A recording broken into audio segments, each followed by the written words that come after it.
E quando entrei, ou bem por causa do meu perfil, pediam-me para fazer este webinar para as pessoas se iniciarem no suporte aplicacional e muitas vezes que eu recebo perguntas é o que é que eu faço, quais são as abordagens, que ferramentas é que eu devo apostar. Já tive também que dar uma formação a um colega nosso que lhe indiquei alguns vídeos sobre a nossa atividade, vídeos que aqueles que está no OB Academy. O que é que eu devo ver, porque é que eu devo ver, será que eu estou a fazer as coisas certas? E depois, como todo o suporte operacional, existe uma parte de investigação que, portanto, chegamos a uma conclusão que deveria ser um pouco a abordagem com o SQL. Vai ser uma coisa muito básica, ok? Isto não é uma aula de SQL, é mais ou menos o que é que eu devo usar do SQL para saber o que é que eu devo extrair. Eu no início também tive essa dificuldade, demorei algum tempo a aprender e depois percebi que tinha que usar o SQL para fazer extração de dados e, sobretudo, aprender a ler o que eu extraio. Uma análise e daí veio a experiência de ler logs, veio a experiência de ler as extrações de SQL, veio a experiência de ler, ler, ler. Ok? Portanto, isto é basicamente o webinar, por isso é que tem essa ordem que é o suporte operacional, as abordagens, que ferramentas podemos usar, vídeos indicados, abordagens com SQL, podemos extrair e análise do que extraímos. Vamos agora aqui passar ao OBEI. Portanto, isto é o template do OBEI e eu vou utilizar aqui um rato. Portanto, passando aqui. O que é o suporte operacional? Ora bem, existem várias definições. Quando a pessoa vai à procura na internet, pode, sei lá, de acordo com a Wikipédia, que é normalmente aquilo que nós todos consideramos a enciclopédia de internet, embora tenha muitas lacunas, diz que o suporte operacional é o suporte dado por um profissional de TI, neste caso está em brasileiro. Nós aqui em Portugal esperamos diferentes. Já agora, se houver brasileiros, eu sou luso-brasileiro, tenho dupla cidadania, voto cá e voto lá. E portanto, por isso é que nem sei bem já se escreve português, escreve inglês às vezes. Eu brasileiro, Portugal ou brasileiro de Portugal. É um problema para mim. Felizmente na empresa é tudo em inglês. Ora bem, aqui em relação ao Wikipédia, nós temos aqui que é um profissional que presta serviço remoto ou por telefone, resolvendo os problemas relativos aos computadores de uma empresa. Uma coisa bastante vaga, porque se isso fosse, quer dizer que nós éramos o pau para toda a obra. Ou seja, fazíamos tudo. E não é assim. O suporte operacional é aquela pessoa que existe uma aplicação, essa aplicação tem uma base, uma coisa que ela é desenvolvida, e depois sobre ela podem sempre, portanto aí temos a parte de programação, a parte de desenvolvimento.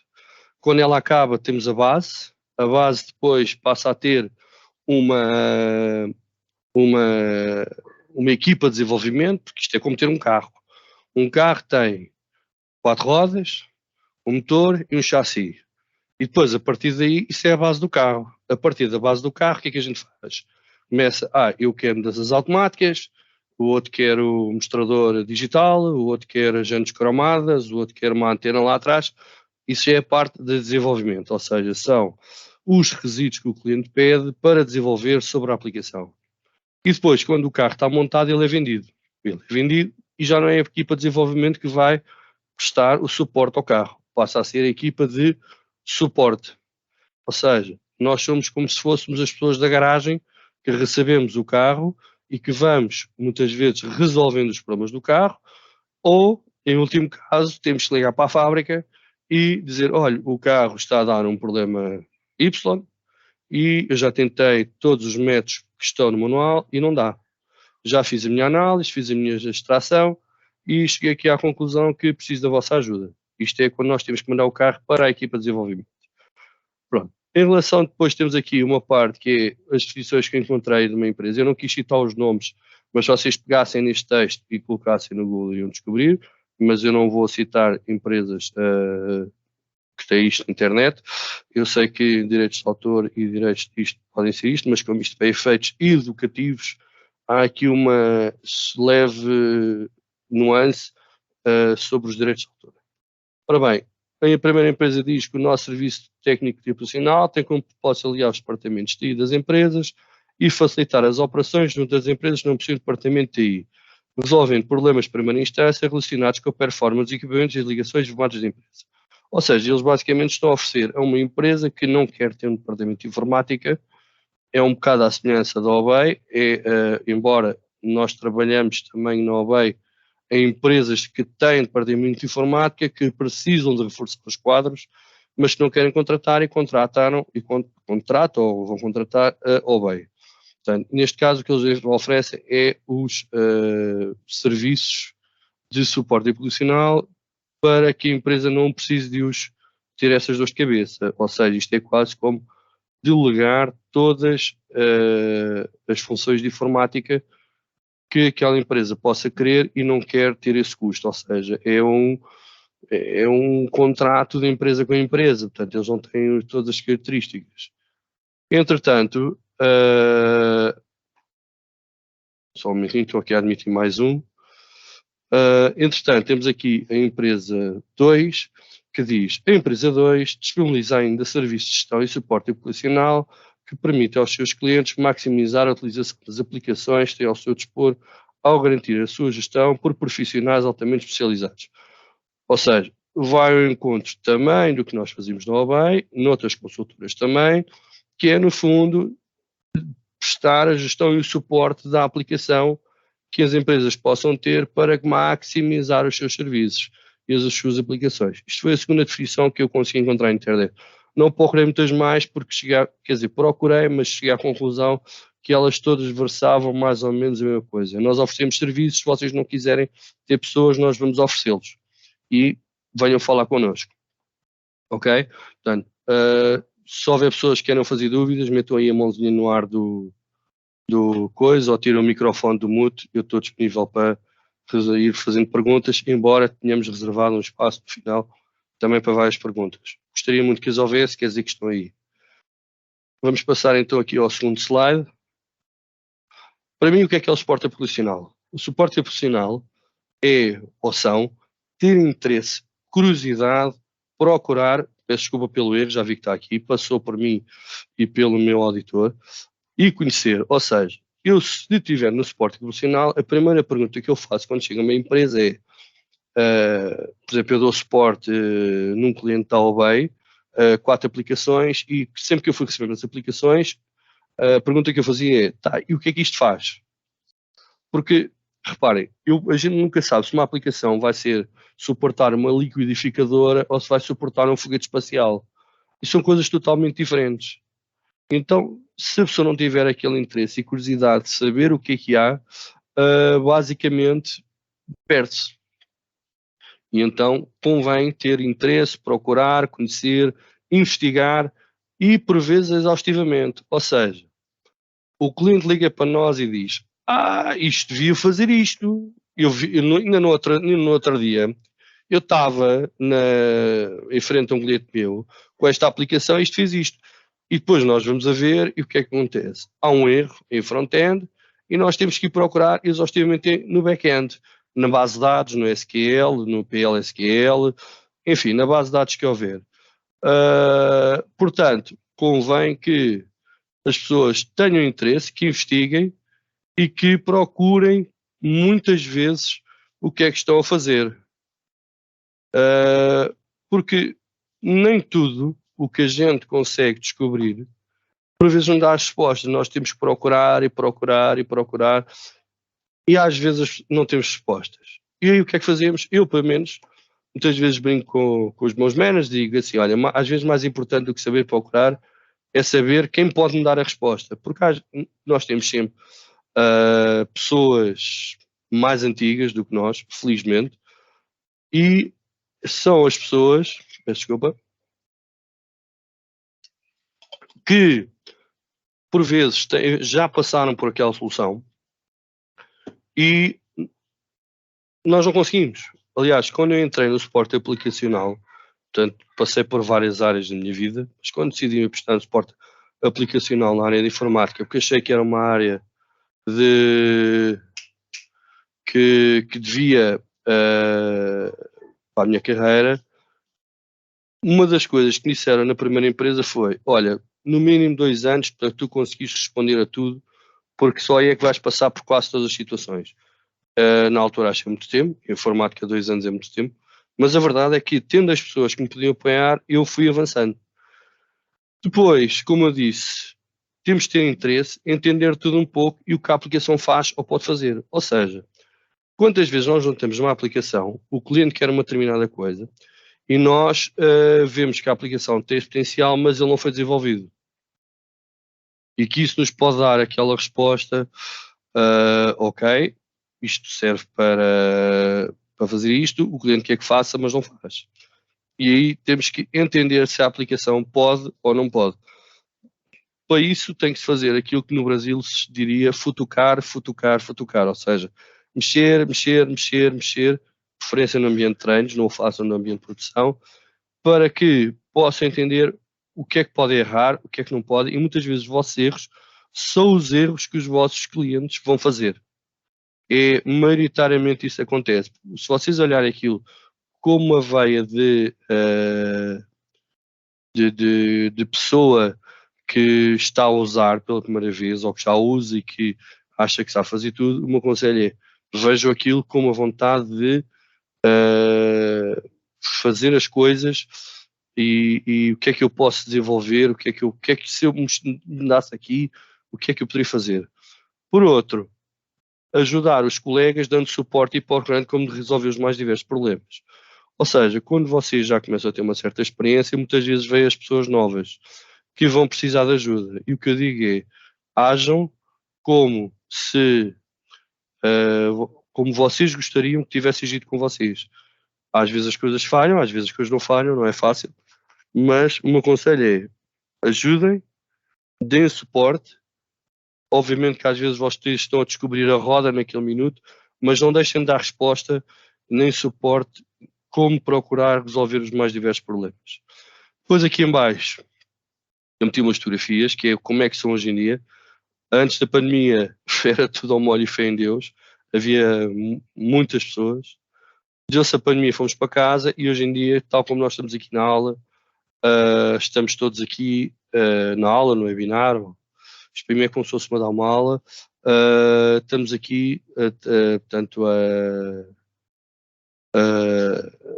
online, estamos a trabalhar cada vez mais em casa, vamos uma vez ou duas por dia ao cliente e eu considero mais para fazer networking com os colegas do que em termos produtivos, na minha opinião, mas é o caminho que nós estamos a seguir. Depois, é assim, eu já trabalhei com muitas ferramentas de CSM, Customer Service Management. Em base de dados, trabalhei praticamente com estas todas. DB2 e Sybase foi as que eu trabalhei um pouco menos, e a Amazon apenas vi num cliente transição, ok? Portanto, na altura. Estas suas, a grande pergunta é: quais são as ferramentas que eu devo encontrar? Bom, estas todas. E por quais é que eu devo apostar? Pois, isso a pergunta é a seguinte: se eu achar que vou ao LinkedIn, por exemplo, que é uma ferramenta de contratação hoje em dia, e que quero trabalhar naquela determinada empresa, e que aquela empresa tem uma base de dados em Oracle, então eu devo apostar as minhas fichas em Oracle. Se eu for para uma empresa que aposta em Microsoft SQL Server, eu devo apostar as minhas fichas no SQL Server. E por aí vai. O Access, há empresas com Access, é incrível, mas ainda existem bancos da banca, da finança, que trabalham com Access. E para quem não percebe nada de base de dados, eu aconselho sempre o Access para começar. Porquê? Porque é aquilo que se faz na escola, quando os alunos do secundário estão a começar as suas aulas e, portanto, têm aulas de TIC,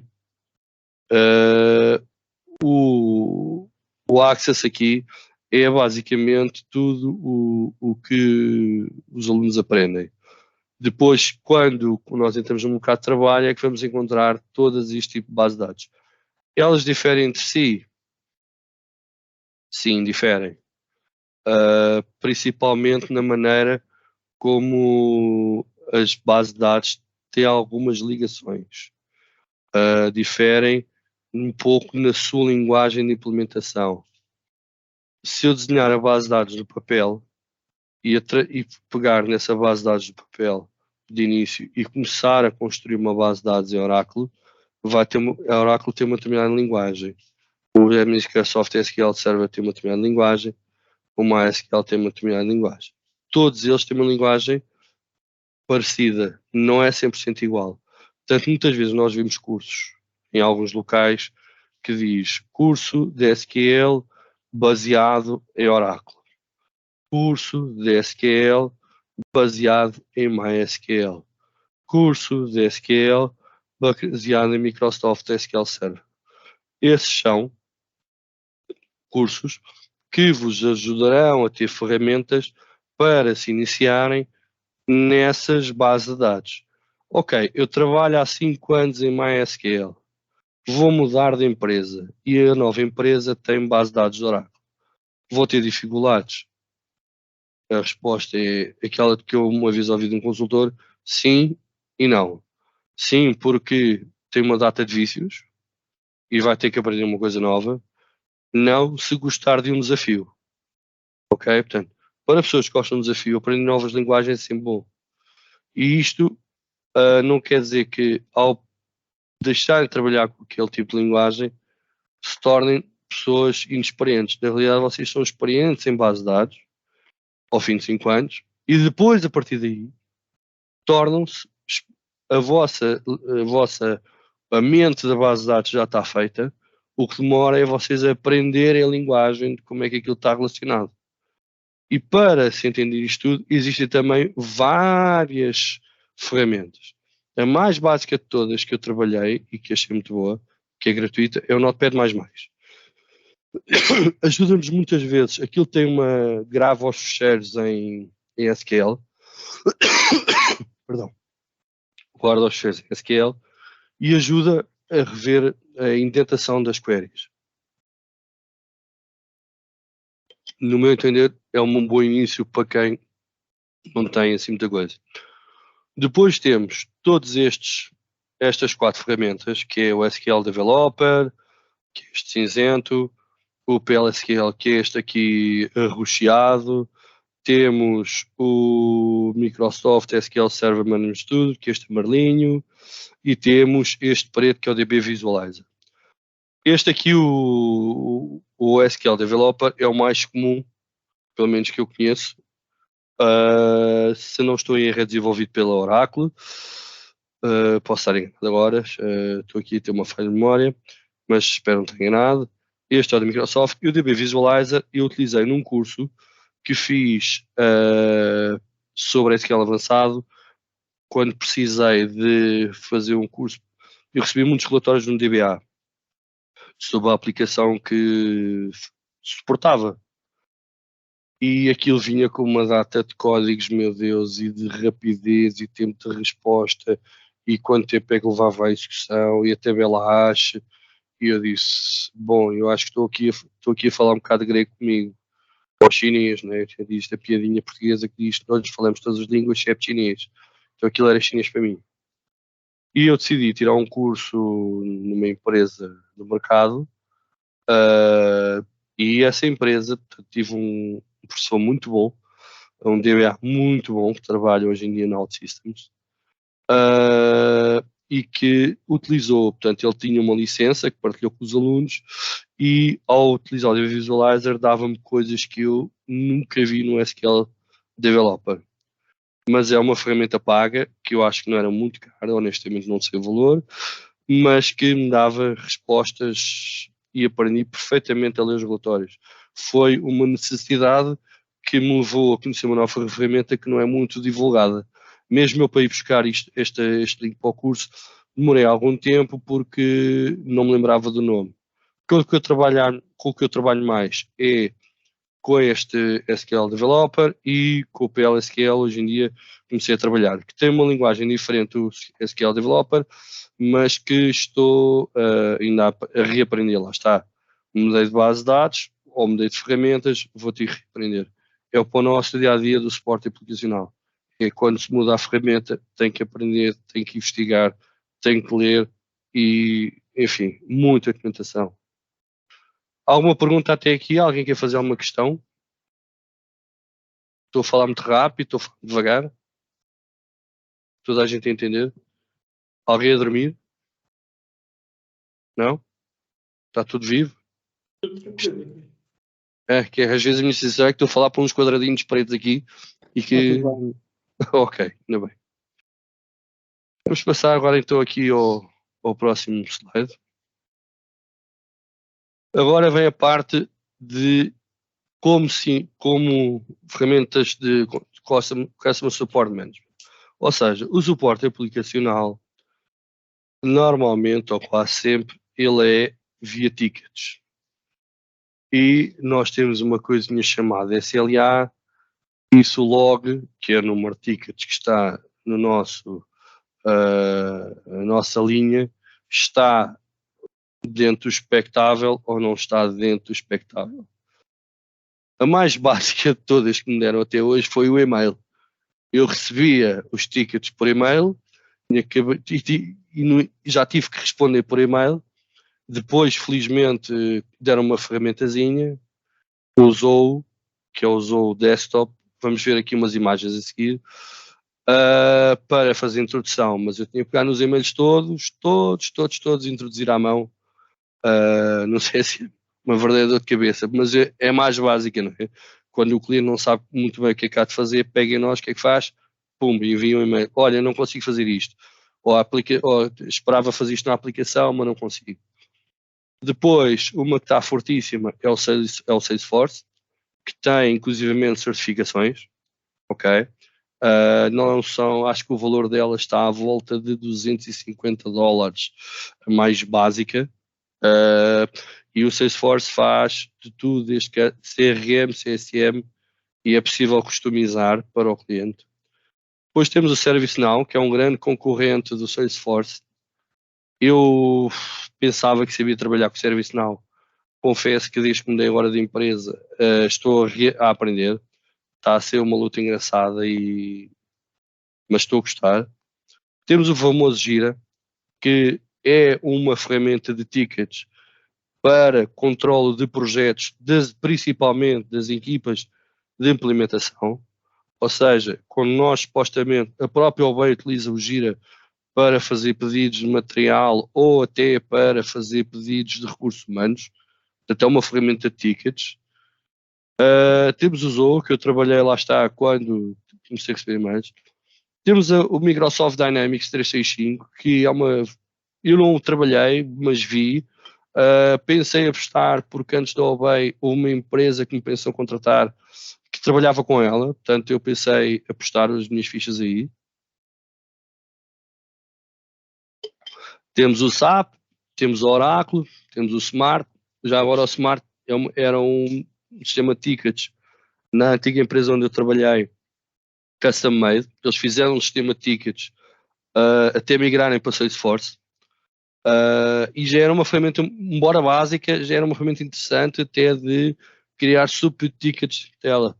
Ela foi descontinuada porque já não estava a comportar, por exemplo, se eu quisesse fazer um clone do ticket, não era possível, que é uma coisa que eu acho que com o CSM, para ser prático, às vezes nós recebemos o mesmo ticket e pouca coisa temos que alterar para ferramentas com pedidos administrativos, para extração de dados, para sandbox, ou seja, refresh da base de dados do AT. Portanto, pegamos na base de dados prod, fazemos uma cópia em um AT para as duas ficarem iguais e podemos fazer os testes, porque os testes fazem-se no ambiente do AT ou de treinos. E, portanto, estas são todas as ferramentas CSM que eu já vi ou trabalhei com elas. Vamos começar por ver aqui. Esta aqui, ServiceNow, portanto, é que eu estou a trabalhar atualmente. ela tem um campo de pesquisa normalmente em cima, e uma das coisas que eu particularmente não gosto muito é porque ela é case sensitive, ou seja, se eu falhar um caractere às vezes, eu não encontro incident, ou não encontro a task, ou já agora, o que encontrei na internet está visível, o que eu encontrei, os dados estão, eu fiz cópia, mas os dados que poderão ser sensíveis estão obscuros. Portanto, o ServiceNow é bom, é possível, vocês conseguem fazer o escalonamento para uma pessoa, é várias vezes configurável. Atualmente o que eu estou a trabalhar é, se eu quiser fazer o escalonamento para uma pessoa, eu não consigo, a não ser que escale enquanto primeira equipa dele. E depois, dentro da equipa dele, eu só consigo se for um tipo de case. Por exemplo, nós temos uma task, temos uma change, e aquela equipa só recebe incidents. E como só recebe incidents, eu não consigo escalar o caso para eles, quando o caso supostamente é daquela equipa. Portanto, tem assim uma ferramenta de ServiceNow que eu estou a trabalhar. Acho prático abrir o ticket, é fácil, tem poucos campos, são todos muito fáceis de entender, permite adicionar os attachments, não diretamente no comentário, mas portanto, eu não abri os casos, porque, pronto, lá está, temos aqui dados às vezes um bocadinho mais sensíveis, portanto, não fui abrir todos. Mas é uma ferramenta que está a ser usada bastante. Depois temos o Salesforce, que é uma ferramenta que permite fazer CRM, CSM, permite ser customizada, permite fazer Power BI, permite fazer extração de dados de SLA, permite fazer relatórios. Portanto, é uma ferramenta muito completa que tem vindo a começar a ser usada pelas empresas e que permite fazer, por exemplo, clone de casos, permite fazer escalonamento à pessoa, permite procurar quase todas as queues que existem, e é uma ferramenta fortíssima que depois permite, através dos filtros, eu consigo fazer de uma queue gigante da minha equipa extração por se os tickets estão válidos, estão dentro do SLA, há quanto tempo foram abertos, já foram fechados, por pessoa, quem abriu, com quem está, a quem essa equipa pertence. Portanto, isto é tudo o que eu neste momento me ocorre. Portanto, o Salesforce, grande ferramenta e que está também em uso. Depois, aqui está um bocadinho mais em letras minúsculas, mas este é o famoso Gira, ok?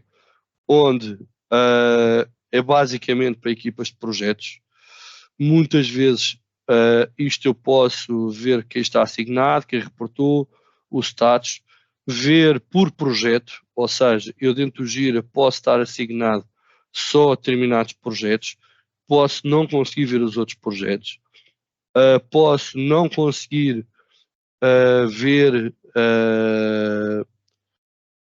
ou nem abrir os projetos para os quais não estou alocado, posso conseguir apenas abrir os tickets, posso apenas conseguir ler os tickets. Portanto, há muitas formas de ver o Gira. Eu acho que é uma ferramenta muito boa para as equipas de implementação, porque consegue ter um historial, aquilo está organizado, portanto, a pessoa depois pode até ter ali uma certa customização pessoal, pode ver de cima para baixo ou de baixo para cima, mas permite ter uma ideia de quando foi aberto, qual a ocorrência e o que é que está neste momento a acontecer. Porquê é que isso é importante? Porque, para todos os efeitos, nós estamos aqui para investigar. Se nós não tivermos, como eu voltei ao início da conversa, nós estamos na garagem do carro. O carro chegou à garagem e temos que abrir o ticket. E vamos ter que reportar tudo exaustivamente. E o que acontece? Se nós não temos uma boa ferramenta para fazer um descritivo, muitas vezes o ticket é mandado para trás por falta de informação. Nós estamos aqui para dar suporte à aplicação, o suporte aplicacional. E nesse aspecto eu acho que o Gira é uma excelente ferramenta, mas já vi muitas vezes ser usado apenas para equipas de implementação. Então o que acontece? Eu tenho aqui um CSM que vem do cliente e depois tenho o Gira. Então tenho aqui duas ferramentas que não coincidem. Então ando a abrir tickets de um lado para o outro. Tem as suas coisas boas. Há quem diga que sim. Eu acho que quanto mais as ferramentas falam, multiplataforma, melhor é. Portanto, se eu já vi casos que o Gira não fala com nada. Ok?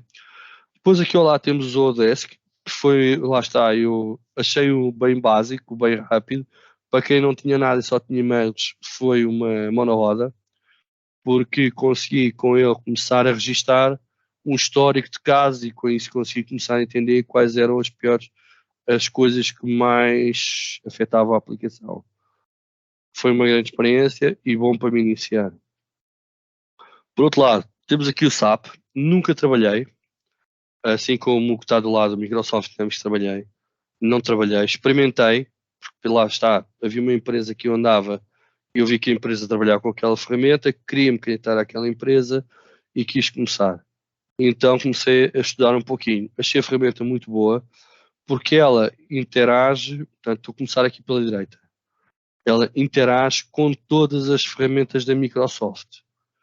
E, e eu acho, lá está, como a maior parte das pessoas utilizam Outlook e outras ferramentas da Microsoft, portanto quase todas as empresas usam, que quanto mais fala com uma ferramenta, fala com outra, mais fácil se torna gerir, por exemplo, um cliente gerir a agenda dele. E estamos com isto e saber, por exemplo, sermos notificados no Outlook que determinado ticket está a extrapolar o SLA e não temos que ir ver na aplicação, eu achei uma coisa positiva. É boa para nós? É. Faz falta? Não. Porquê? Porque eu sempre trabalhei com ferramentas CSM que não tinham essa ligação. Depois, da parte SAP, eu não trabalhei com ela, com este CRM. Nunca vi apenas num computador de um ex-colega meu. Achei completo, mas não consegui entender o programa. Achei completo, bom. Vi que fui fazendo algumas perguntas. Ele foi-me dando as respostas. Portanto, esse meu colega que teve a mexer no computador e vi que estava as respostas. Não posso omitir muito mais opiniões. Se houver alguém que tenha trabalhado com ele, estou aberto a ouvir as vossas opiniões. Depois, portanto, isto são os. Portanto, vimos ServiceNow, Salesforce, Gira, Zodesk, SAP, Microsoft Dynamics e por fim temos o Oracle, que já trabalhei um pouquinho, não muito, achei muito bom, muito simples, muitas respostas, principalmente nós do suporte aplicacional precisamos saber se estamos dentro do SLA, porque isso às vezes tem implicações contratuais, por exemplo, um ticket de alta prioridade ter uma hora de resposta, e nós recebemos o ticket e não sermos notificados, é um problema. Ou vemos que o ticket foi escalado para a equipa, uma equipa X, e que ao fim de 48 horas não temos resposta e temos que pressionar. Portanto, acho importante as pessoas. Achei muito boa resposta. Depois, temos aqui a parte uma aplicação com a que trabalhei, que é o Smart, que era uma aplicação custom-made pela empresa, em que já permitia ver os cases, os subcases, soluções, o meu trabalho por defeito, ou seja, os meus tickets, e muitas vezes as linhas, as queues que eu estava assignada e quais eram os tickets que lá estavam, e se me pertenciam ou não, e se os tinham que puxar. Portanto, isto são, reparem, temos aqui 8 aplicações, ok? E essas aplicações, todas elas, portanto, temos muito mais, quer dizer, se eu for procurar, temos muito mais ferramentas CSM, muitas mais, de tal forma que se houver alguém que tenha trabalhado com outras, eu estou aberto aqui a ouvir, tá? Vamos aqui então. Existe também o Remedy.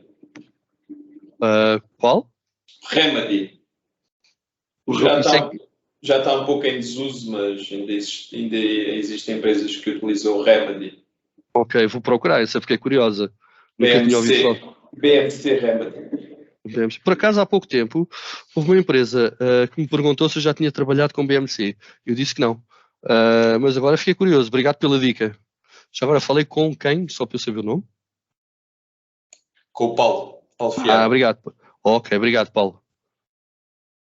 Escrevi aqui ao lado que é para não me esquecer. Ora bem, agora vamos à parte que quem está no OBEI vai poder acessar. Quem não está, meus amigos, tornem-se ouvi-los. Bem-vindos ao OBEI, é o que eu digo. Eu tenho gostado muito de estar a trabalhar no OBEI, vale a pena. E acho que, portanto, são alguns programas que podem usar, são alguns cursos que têm vídeos, alguns de 4 horas, alguns de 1 hora, alguns de 30 minutos, uns têm quiz, portanto, perguntas para fazer, senão não passam, mas na realidade todos eles servem, tá? Portanto, databases é o primeiro, introdução ao ML é o segundo, o terceiro é ETL e Learning Paths Cloud. Vamos lá ver então. Portanto, estes são os databases. Portanto, entender o que são bases de dados, estas relações e não relações é importante. Ou seja, este curso está bem estruturado. Podia ser melhor, podia, mas convém fazer para terem ideia. Por segundo, introdução ao ML. Eu, quando estava na faculdade, dei esta cadeira de introdução ao ML para entender como é que as bases de dados, um para muitos, as restrições, porque é que as bases de dados não podem funcionar de forma circular, os perigos e isso tudo. Portanto, acho que o ML é uma boa porta de entrada para perceber os atributos. Aliás, o professor, na altura, começou por dizer: então vamos começar a desenhar uma companhia aérea. E começou a utilizar a linguagem de ML. Por isso é que eu acho que é importante para nós. Vale a pena. É extensa o curso, mas vale a pena. Depois, o ETL, entender o que é, e isto para que é que serve? Uma das coisas do suporte é exatamente extrair dados. Mas extrair dados pode ser uma coisa meio absurda, porque absurda ou se chegar a uma base de dados e extrair, eu não estou a extrair o que eu quero. Ou o cliente pede-me, olha, eu quero uma listagem que tenha bananas, batatas, todos os legumes e frutas começadas por B. E eu faço, e chego à base de dados e extraio os frutos todos e estes legumes todos e mando para o cliente. E ele vai ter que fazer os seus filtros. E ele vai dizer, então, mas não, isso é eu fazer, mas não foi isso que eu lhe pedi. Portanto, o ETL é importante, ajuda-nos a entender como é que nós extraímos os dados. O que é que nós queremos encontrar? O que é que nós queremos fazer daquilo? Tá? Portanto, é uma boa ferramenta para entender. Por último e não menos importante, não é uma parte do suporte aplicacional diretamente, mas o caminho das aplicações é virarem-se para a nuvem. As empresas deixarem de ter servidores físicos que custam, embora depois existam as máquinas virtuais, mas muitas empresas ainda têm servidores físicos com salas de servidores, com ares condicionados, com milhares de eletricidades gastas, e fazer a migração das empresas para a nuvem, onde eu, pelo exemplo, já tive alguma experiência com a Azure, com a Amazon Web Service e o outro eu não trabalhei, agora estou vendo mal esta imagem um bocadinho para mim. Perdão. É o Google Cloud Storage. É o Google Cloud Storage, não é isso que eu estava a ver, obrigado. Portanto, este caminho das aplicações dos servidores para a nuvem é o caminho. Deixar de ter servidores físicos é o caminho. Houve uma experiência até engraçada, que acho que foi, já não sei se foi a Google ou se foi a Microsoft. Eles pegaram num tanque, como se fosse um contentor, meteram lá os servidores físicos para fazer a cloud, né? Porque isto é a cloud, mas a cloud tem que estar no servidor físico. E meteram aquilo no fundo do mar, para quê? Para que não tivessem que usar o ar-condicionado para arrefecer os servidores. Aquela experiência, acho que não sei se já acabou ou não, ou se ainda se mantém. Não sei como é que eles tinham acesso à sala de servidores, mas aquilo foi uma coisa gigante que foi enfiada dentro do mar para permitir arrefecer os servidores. Achei uma experiência interessante. E que permitia às empresas fazerem, lá está, a migração e não usarem o valor de custo de eletricidade, porque é uma coisa absurda. Então nós temos este curso, ajuda-nos a perceber porque é que esse caminho se está a dar. Porque está a acontecer, ainda agora entrei numa destas 4 aplicações que eu dou suporte, uma delas foi-me dito, aliás, foi-me explicado, olha, vamos migrar esta aplicação por questões, por exemplo, de nível de segurança. Não queremos esta aplicação no servidor, queremos passar ela para trabalhar com Citrix, que esteja na classe aqui. Então, neste momento, a aplicação está em processo de transição. Então, entender este 4º curso é mais para o nosso know-how do que propriamente para o nosso dia-a-dia do suporte aplicacional. Ok? Dúvidas até agora? Está tudo ok?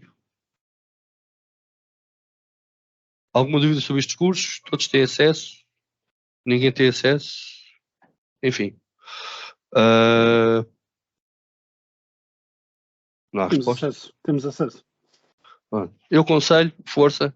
Se tiverem dúvidas, vamos falando, é o que interessa. Ora bem, agora vamos aqui à parte que abordagens com SQL. Porquê é que é abordagens com SQL?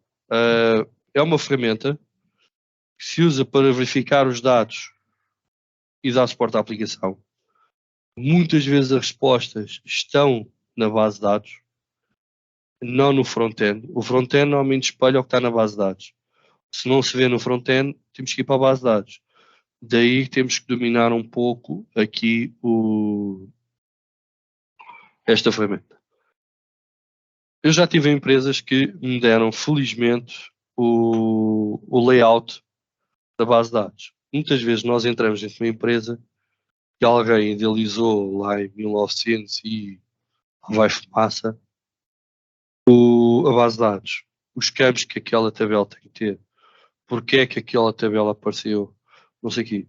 Nós chegamos à empresa 20 anos depois, agarramos a base de dados que vem sendo desenvolvida e não temos a mínima ideia do que é que está lá atrás. Então, darem-nos este mapinha que está aqui é uma delícia, porque a pessoa às vezes tem que fazer as relações e descobre, por exemplo, que os primary keys são muitas vezes os primary keys daqui. Portanto, as chaves primárias e as chaves estrangeiras, onde é que elas estão e o que é que está dentro daquela tabela. Através disso que nós conseguimos fazer relações. Ao se fazer relações, conseguimos perceber que campos às vezes é que temos que ir buscar de um lado ou do outro.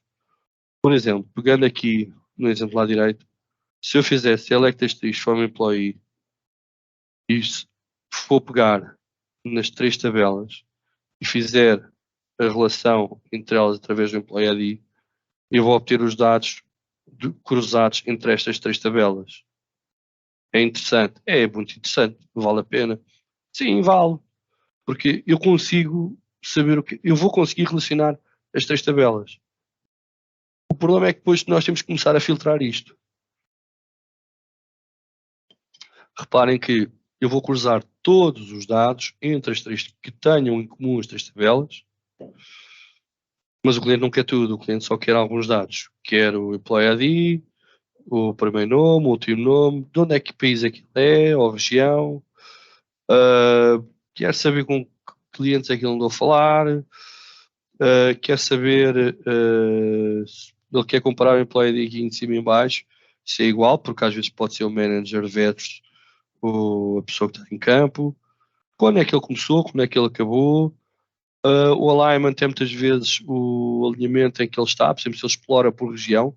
No caso das farmácias, aquilo é dividido por regiões, por territórios, portanto, e um território é um alignment. Que equipa é que ele pertence? Eu quero saber às vezes que se o meu delegado, no caso das farmácias, está no local certo. Quer saber qual é que é o seu lugar, se ele é manager, se ele é manager regional, manager nacional, manager intercontinental. E depois quero isto destas 3 tabelas, ou seja, o SQL é a ferramenta que nos permite ir buscar estes dados. Então, quando eu falo aqui abordagens com SQL, é no fundo uma forma de eu extrair os dados que eu não encontro em front-end. Porquê? Porque os dados em front-end já vêm filtrados. O front-end faz um filtro dos dados que estão na base de dados e nos mostra de uma maneira mais bonita. Eu costumo, muitas vezes, há uns anos atrás, eu pensei em fazer o curso da Cisco. E o curso da Cisco é todo em programação. Todo. E eu perguntei uma vez assim na brincadeira, então, mas vocês não têm um front-endzinho aqui? E eles disseram, não, isto é tudo por comandos. Portanto, o SQL será os comandos e o front-end será a parte toda visual. Ok? Vamos ver agora uma forma um bocado a análise do que extraímos. A análise do que extraímos, ela, portanto, eu tenho várias tabelas. Esta coisa eu procurei na internet, ok? Não salvaguardei muitos direitos de autor, porque tive que fazer aqui uns cortes e costuras para caber tudo no mesmo slide. Se calhar devia ter feito isto maior. Espero que estejam a ver. Eu tenho as tabelas com os dados aqui do lado esquerdo. 2 tabelas, que é Customer Assessment. E aqui na primeira query eu obtenho os dados que estão aqui em cima. Como é que isto é feito? Eu começo por um select, ou seja, selecionamos dados, o Customer Name, que é o nome do nosso cliente, e o name dele, portanto, o nome do nosso vendedor, e em que cidade é que eles venderam. Da tabela Same, a tabela Customer, onde a cidade do vendedor tem que ser igual à cidade do cliente.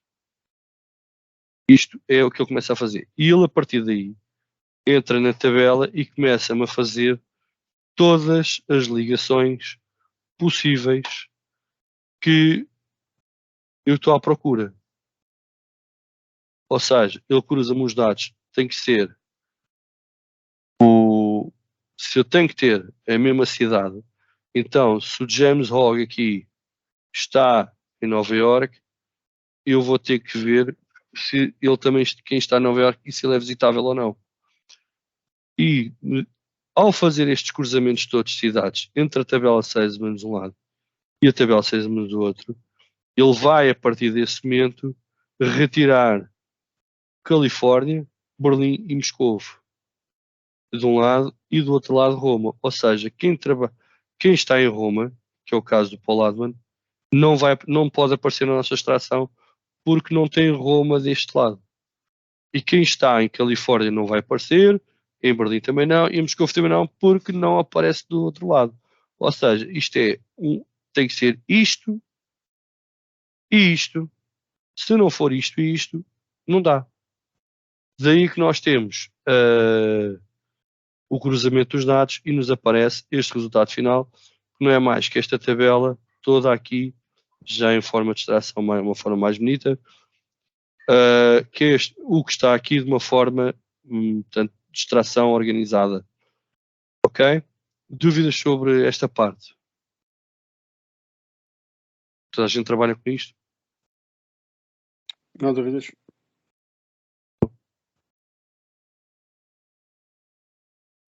Ok. Então, vamos aqui abaixo. Eu tenho as duas, não é? E faço o select custom, portanto, seleciono isto. Mas agora já quer saber de uma determinada cidade. Quando eu faço, e isto é uma forma muito básica, se desejas-me explicar, porque o foco deste webinar não é só o SQL, é mostrar ferramentas e porque é que nós precisamos de extração.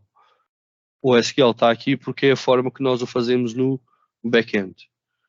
O SQL em si permite-nos ir fazendo a extração das coisas e reparem que se esta tabela que tínhamos 1, 2, 3, 4, 5, 6, eu estou a dizer que quero apenas a que tem Nova York. Portanto, a única que tem Nova York são estas duas. E por isso é que são só estas duas que nos aparecem aqui. Ou seja, a análise do que extraímos, por vezes, nós olhamos para uma extração de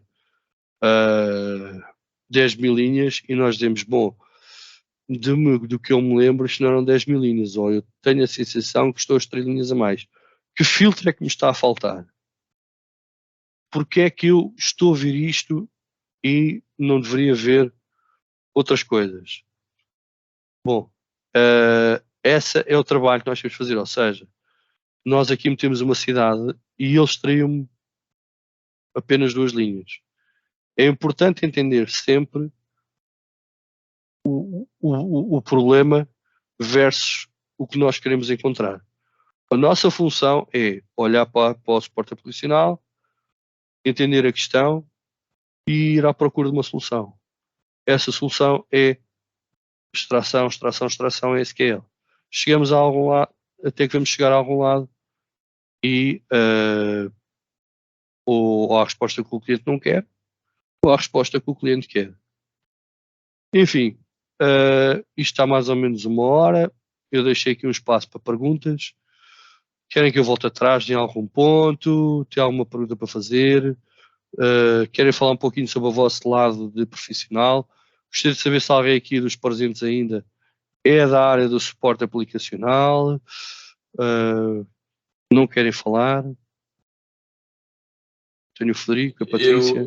Eu sou, mas eu vim mais por curiosidade pela estrutura do curso, que eu tenho 12 anos de suporte aplicacional. Vais mais anos à frente do que eu, não muitos, mas alguns. Já agora ficou boa a estrutura? Sim, os conceitos. Isto é uma entrada. Sim, isto é uma entrada, não é? Os conceitos básicos para quem está a começar são mais que suficientes a nível de curso. Sim, o objetivo foi, lá está, eu tinha 1 hora para apresentar as ferramentas e pensei, bom, como é que eu digo a uma pessoa que se pode ou não pode iniciar? Sim. Acho que só peca um bocadinho na parte da introdução, porque o suporte aplicacional é um mundo, não é só um cliente, pode ser mesmo dentro da própria organização. Por exemplo, eu estou inserido numa equipa que existe uma equipa de desenvolvimento. Estás a falar desta? Estás a falar deste início? Sim, sim. Porque sim. Este? Okay. Logo a primeira parte em que explicaste que existe uma grande fronteira entre cliente e suporte. E muitas vezes essa fronteira é dentro da própria empresa, não é uma coisa externa. Mas atenção, talvez eu me tenha explicado mal. Eu não digo que a fronteira seja o cliente. Às vezes existem determinadas regras de jogo e isto muda cliente para cliente. Sim. Muitas vezes nós chegamos, vamos trabalhar para dentro do cliente e não temos as permissões. Muitas vezes queremos ver as aplicações e não podemos porque não temos permissões para trabalhar no ambiente de treino, ou porque supostamente nós temos que ir para a área de produção. Concordo, só que lá está, isto muda tanto cliente para cliente. Eu no suporte aplicacional trabalhei já em todos os ambientes, desde a implementação até à produção. E pronto, aquilo era um bocado de bagunça, né? Porque eu tinha que ir ver a config, como é que a equipa de implementação tinha, depois tinha que ir ver como é que estava no ambiente de treino, e depois não tivesse igual, aí a ver em produção. Pronto, lá está, cada cliente tem as suas regras. Eu acho é que e nós quando trabalhamos por vezes para o cliente, dentro do cliente, ainda é mais dúbio, pelo menos tem sido às vezes um pouco confuso onde é que é a minha fronteira começa e onde é que acaba. Aí é um bocado os SLAs. E se os SLAs estiverem bem definidos, a governance estiver bem definida, fica aí os limites. Concordamos em género, número e grau. Eu costumo dizer que a forma de gestão faz a forma de trabalho. E muitas vezes, quando muda a gestão, eu já tive numa empresa que a cada 2 anos eles achavam que aquilo devia mudar, a forma de gerir, e que, pronto, virou uma baderna, muda tudo e não muda nada. Pronto, basicamente é isso. Às vezes é as intenções, fica pelas intenções. Sim. E pronto, e o que é engraçado é que essa mesma empresa, é uma grande empresa, desde que eu lá estive, eles contrataram 3 mega gerentes de topo. Eu estava abaixo da cadeia de alimentação e pronto, nós íamos às reuniões e tal, e vai chover no dia tal, né? E eu disse, e a minha pergunta para todos eles sempre foi a mesma: ok, e qual é o dia da chuva? Que dia que tem que chover mesmo? Ou seja, vamos fazer uma mudança e depois qual é a estimativa? Porque trabalhar sem prazos é difícil. A pessoa saber que está a mudar, mas não sabe quando é que acaba. Parece que estamos a correr maratona e não sabemos quando é que acaba o quilómetro 42, não é? Mas eu concordo, atenção. Acho que estás extremamente correta a observação e o ponto. Sim, mas pronto, sobre a estrutura... Isto foi o que eu encontrei, ok? Depois isto é um pouco a minha opinião, ok? Não, obviamente a ideia é como se iniciar. E a ideia é que as pessoas entendam que têm que vir para esta área com vontade de, como diz o brasileiro, futucar e questionar e perguntar. Por vezes vão bater em portas que não conseguem abrir, batam noutra, recebem a documentação, leiam-na, mesmo seja na diagonal. Eu costumo dizer que mais vale ler um pouco do que não ter lido nada de uma reunião. Ler na diagonal, não tem tempo a ler tudo, porque a certa altura a pessoa aprende como é que é a documentação da empresa e começa a ler as coisas bem na diagonal e percebe o que é importante, os pontos importantes e tira a nota. Mas isto, obviamente, que haveria muito mais pontos aqui para uma pessoa que se quer ir além, não é só falta aí, por exemplo, ler documentação, mas eu considerei que era ter interesse e curiosidade, procurar e conhecer. Para isso tem que ler. Ok? Mas, pronto. Mais pontos. Paulo, já que és o único que estás a falar, isto.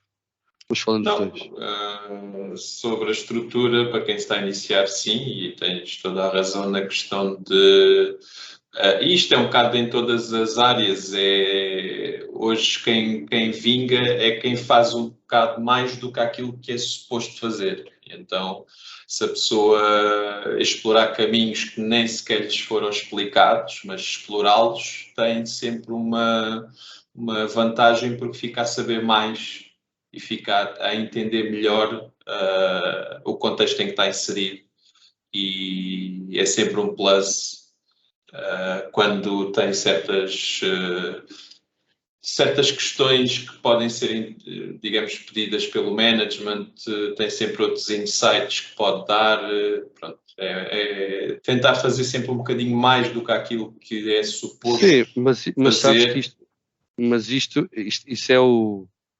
Eu concordo, mas existem aqui 2 barreiras, umas culturais e outras às vezes tipo pessoas.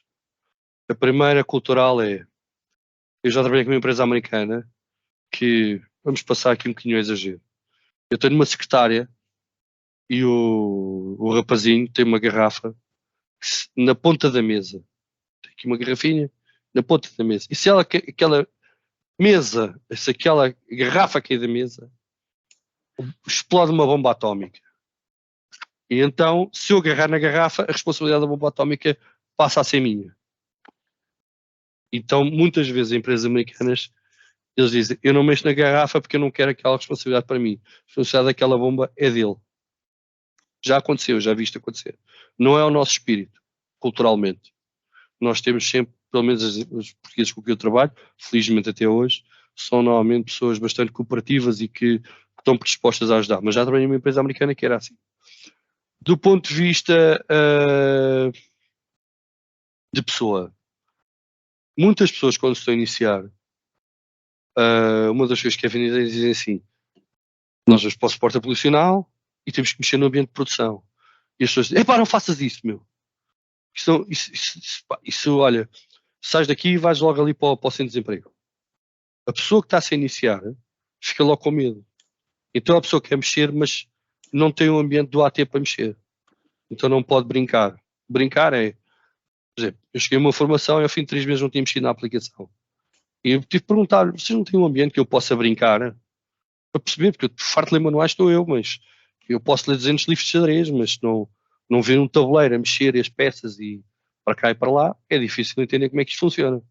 Então lá me foram arranjar um tabuleiro de xadrez, ou seja, um ambiente de treino, para entender que se eu mexesse naquilo, provocava isto. Pronto, é isto. Portanto, e as pessoas ficam com medo. Portanto, para passar essa fase aí às vezes nós dizemos do plus, que eu costumo dizer que hoje em dia temos que ser como o outro. Tem que dançar, tocar, como é que é? Nós juntámos os dois à esquina a dançar o sol e do a tocar a concertina. Nós temos que fazer tudo. E às vezes até mais do que é pedido. Parece um bocado, existe uma imagem de projetos, eu não encontrei hoje. Tipo, pensei em trazer, mas não encontrei. Que é o cliente pede um baloiço, que é um pneuzinho pendurado numa árvore. E toda a gente foi fazendo tudo. E no final o que o cliente queria era uma coisa ainda mais simples. Era só, como ele não tinha árvores, era uma armação de sustentação com o baloiço. Pronto. E às vezes nós estamos a dar um plus e porque veio o gajo das vendas e diz: não, mas o cliente quer isto, e veio o outro, não sei o quê. Eu já vi muita gente fazer um plus e depois não tem tempo para nada. São aquelas pessoas que nadam assim e depois quando despedem assim: mas eu não tive tempo, não tenho tempo. Bom, acontece. Eu acho que a pessoa saber investigar, sim. Fazer porque não tem tempo, não. Também já vi. Não sei se essa é a tua experiência, Paulo, mas Assim, se as empresas com que eu trabalhei eram empresas grandes e tinham as coisas bem estruturadas, minimamente bem estruturadas. Agora acredito e tenho noção que existem empresas mais pequenas em que descuidam um bocado desses pormenores e sim, acontece mais isso. mais algum comentário sobre o resto? Porque é o que eu digo, isto é uma coisa de se iniciar. Quando eu falei com o OBEI era mais ou menos 1h e 10 de apresentação e depois daria aqui espaço para as pessoas que estivessem presentes.